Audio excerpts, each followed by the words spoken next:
too okay. lazy to write down things, even if he sees you writing down everything. So this is a very motivating thing for her to see you writing, down okay, every single detail. तो अब बच्चा सीखता है, वही बोलता है, बच्चा जो देखता है वो वही सीखता है। सीखेगा, बरोबर है।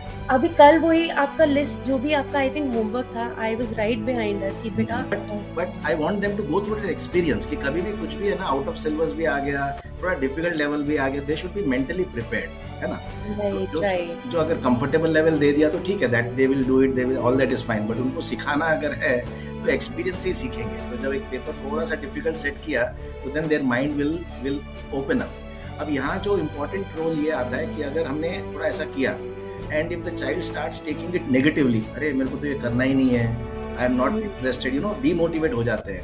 ये बड़ा सेंसिटिव एरिया है, ठीक है? ये है गीत के दिस इज साथ। A very sensitive area. आप उनको डिफिकल्ट भी दो, लेकिन उनको प्रेशर भी फील करने मत दो। उनको बोलो कि नहीं, you are made for this kind of difficult things, that's why you are doing very well in school. Last class में I had to really take 5-10 minutes to just explain them why you should do this.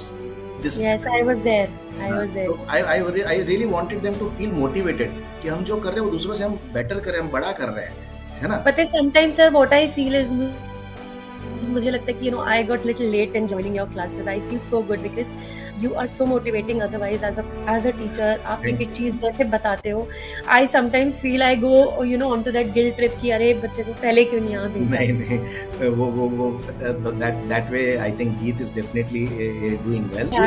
अभी तो 6th में है वो, अभी तो बहुत लंबी जर्नी है उसकी। तो ये टाइम इज एक्चुअली वो बहुत छोटे बच्चे ही अभी भी, 6th standard is not a very big standard, okay?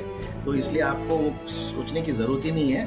उसको जब सिर्फ पॉजिटिवली उसको सपोर्ट करते रहो, उसको मोटिवेट करते रहो, एंड जो एफर्ट्स डालने के बाद जो रिजल्ट मिला, that you should wholeheartedly accept it कि नहीं, वो एफर्ट्स पूरे नहीं डल रहे ना, फाइट सिर्फ यही है। वो एरिया पे आप डेफिनेटली बोलो कि मुझे एफर्ट्स चाहिए, तुम्हारा रिजल्ट जो भी आएगा मुझे एक्सेप्टेबल है। सर मैं बस एज अ पेरेंट आपको यही बोलना चाहूंगी, मतलब वेयर एवर यू फील आप उसको जरूर बोलो। Yes, she is a child जो थोड़ी सेंसिटिव भी है। She might not like it, एक दो बार आप बोलोगे सबके सामने, she might just take it on to her heart, but I feel कि शायद उसके लिए अच्छा होगा। नहीं, ऐसा कोई जरूरत भी नहीं है, गीत को लेकर ऐसा जरूरत नहीं है, अनलेस देयर इज क्योंकि कभी कभार थोड़ी डिस्ट्रैक्टेड लगती है तो मुझे वापस लाना पड़ता है गीत, बैक तो कभी माइंड इधर उधर डिस्ट्रैक्ट हो जाता है, थोड़ा सा ऑब्जर्व करके मैं उनको कोशिश करता हूँ क्या है आप, है ना? ये जो होता है ना, ये उनको एक्चुअली क्लास में लाने के लिए उनको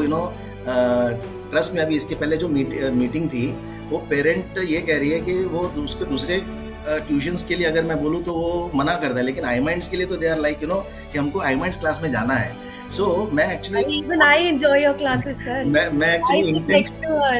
I am not very good I was very average in maths, but I really enjoy your classes. मेरे का मिले होते तो जानबूझ के एक्चुअली है ना, माहौल को बहुत लाइट रखता हूँ, मैं जानबूझ के रखता हूँ। Yes. And I want them to enjoy the class. बाकी वो ठीक है, जो वो पढ़ाई ऑटोमेटिकली हो जाएगी, अगर वो एंजॉय करेंगे तो उनको वो होना ही होना है, और उनसे फिर अपन प्रैक्टिस करवा रहे हैं।